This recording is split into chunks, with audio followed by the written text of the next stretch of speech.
À Monsieur Pierre Bédier, président du département des Yvelines.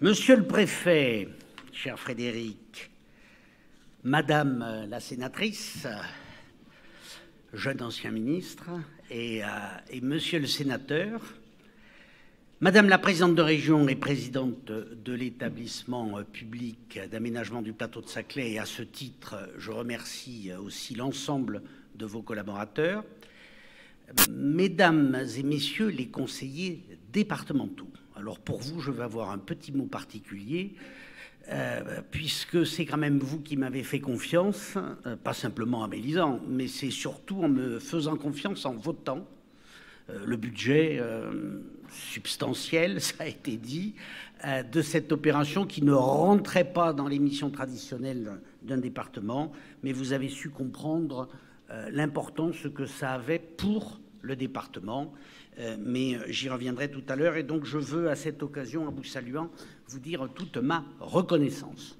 Je salue bien entendu le président du conseil d'administration et le directeur général de l'école des mines, et en les saluant, je salue l'ensemble de celles et ceux qui travaillent avec eux, ou qui sont chercheurs, théseurs, alternants, enfin bon, j'ai compris qu'il y avait ici un peu de nombreuses catégories. Je salue bien entendu l'ensemble des partenaires de Satori et de ce plateau de Satori qui est la perle de Versailles. Donc je salue Monsieur le maire de Versailles, pardon, que je ne voyais plus caché qu'il était derrière la sénatrice, pour le remercier lui aussi de nous avoir accompagnés dans les choix architecturaux que nous avons voulu à cette occasion. Et en saluant Monsieur le maire, je salue l'ensemble des partenaires civils et militaires du plateau. C'est vrai que, bon, si je commence à parler du château devant le maire de Versailles, il va dire vraiment, il m'aura tout fait, celui-là. Et donc, je veux là aussi dire combien je les remercie d'avoir accepté d'être présents aujourd'hui. En dépit des apparences, je ne suis pas venu ce matin pour vous parler de recherche. D'abord parce que je n'y connais rien, et ensuite parce que l'excellent Godefroy Beauvalet l'a fait avant moi et parfaitement. Si je suis ici ce matin, c'est pour vous parler de l'audace des territoires, de leur capacité à agir, de leur volonté de construire, de leur pouvoir de transformer. Certains territoires racontent l'histoire d'un pays. Satori en fait partie. Depuis 3 siècles et demi, ce plateau accompagne l'ambition et le génie français. Louis XIV y a exploité ses terres. Napoléon y a rassemblé ses troupes. La Troisième République y a forgé sa défense. Au XXe siècle, l'armée française y construit un pôle majeur d'innovation et d'expérimentation. Hier, Satori était le symbole de notre puissance militaire. Aujourd'hui, Satori devient le symbole de notre puissance scientifique. Cette trajectoire n'a rien du hasard. Elle relève d'une volonté, d'un parti pris. Au conseil départemental des Yvelines, nous avons choisi d'investir dans ce campus magnifique et d'associer nos forces à un partenaire académique de premier plan. Pas pour faire joli sur la carte des campus, mais parce que les mines incarnent ce que nous aimons, l'excellence, la rigueur, la connaissance, l'innovation. Accueillir un établissement aussi prestigieux est évidemment une fierté, mais c'est surtout l'aboutissement d'une vision. Faire de Satori le complément naturel de Saclay, Monsieur le Président. L'aboutissement d'une ambition, placer les Yvelines au cœur de l'économie de la connaissance, et le résultat d'un choix, celui de privilégier l'intelligence. Depuis 2019, nous avons investi plus de 220 millions d'euros dans l'enseignement supérieur, la recherche et l'innovation. Mantes Université, X Campus à Saint-Germain-en-Laye, Sciences Po également à Saint-Germain-en-Laye, et aujourd'hui les mines de Paris. Sur ces 220 millions, 100 millions, Madame la sénatrice, ont été consacrés à Satori. 13 000 mètres carrés, 3 laboratoires d'excellence, plus de 700 chercheurs. Cet argent, ce n'est pas juste de l'argent dépensé, c'est de l'avenir que nous finançons. Et permettez-moi de le dire, c'est probablement l'investissement le plus rentable de la décennie. Il ne s'amortit pas, il se démultiplie. Le nouveau prix Nobel d'économie, Philippe Aghion l'a rappelé, ce qui fait la richesse des nations, c'est leur capacité à innover. Je partage pleinement cette conviction. Favoriser l'excellence scientifique est une priorité économique absolue. La science est le moteur de l'emploi, de l'attractivité et de la souveraineté. Grâce à ce campus, les entreprises yvelinoises trouveront des débouchés, les start-up des incubateurs, les chercheurs un lieu d'expérimentation. C'est un cercle vertueux que nous avons voulu mettre en mouvement à l'échelle de notre territoire.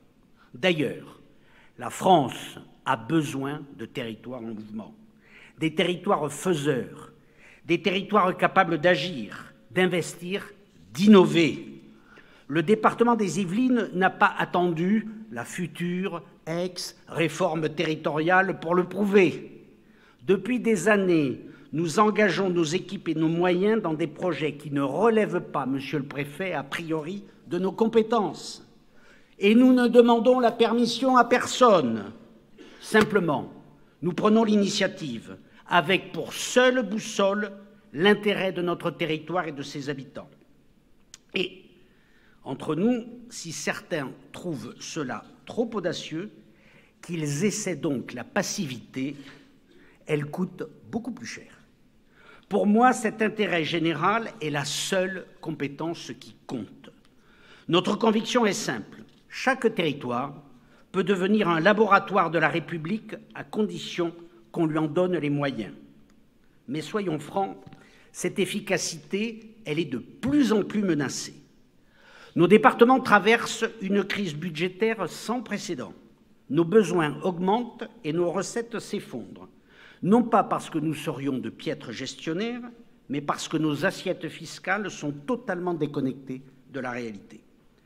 Comment conduire une politique ambitieuse sans moyens?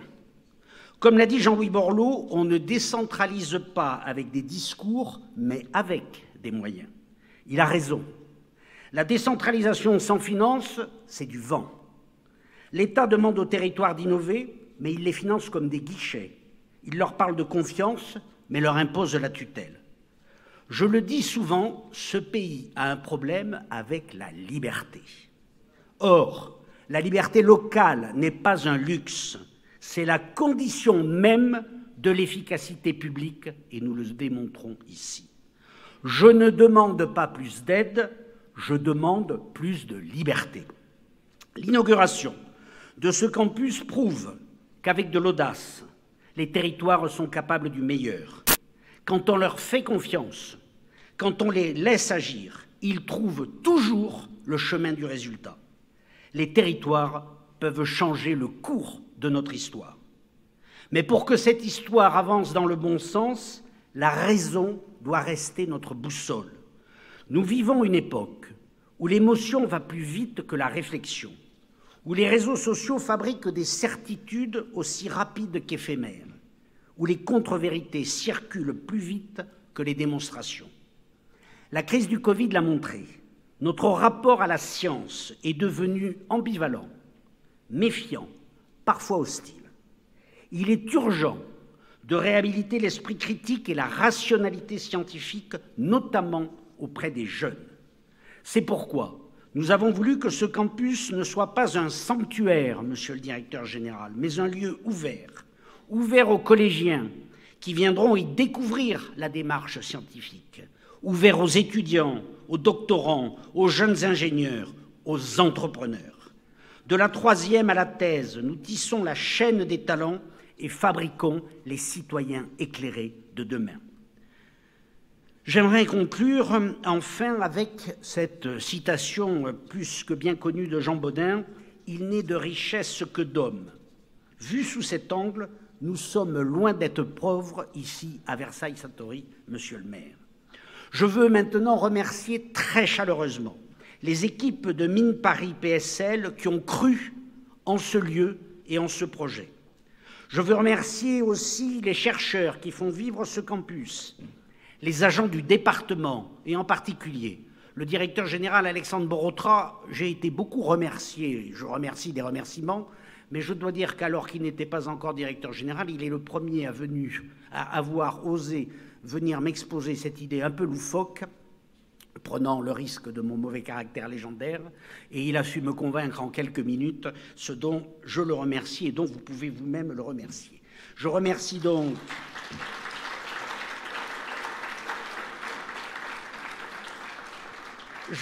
donc avec Alexandre Borotra les agents du département et bien entendu toutes les entreprises partenaires, en commençant par le maître d'œuvre et les constructeurs. Vous avez su concevoir, construire ce magnifique bâtiment. Ensemble, vous avez prouvé que l'intelligence et la volonté peuvent travailler de concert. Et je ne doute pas de l'avenir radieux de ce campus. J'espère tout simplement et très sincèrement qu'il servira d'exemple pour la suite que nous espérons pour ce quartier de Versailles-Satory. On le voit bien, quand on libère les énergies et qu'on se donne un cap, les résultats suivent. Croyez-moi, au vu de l'état dans lequel se trouve notre pays, c'est le chemin, c'est la méthode du nécessaire redressement national. Merci à toutes et à tous. Merci, Monsieur le Président.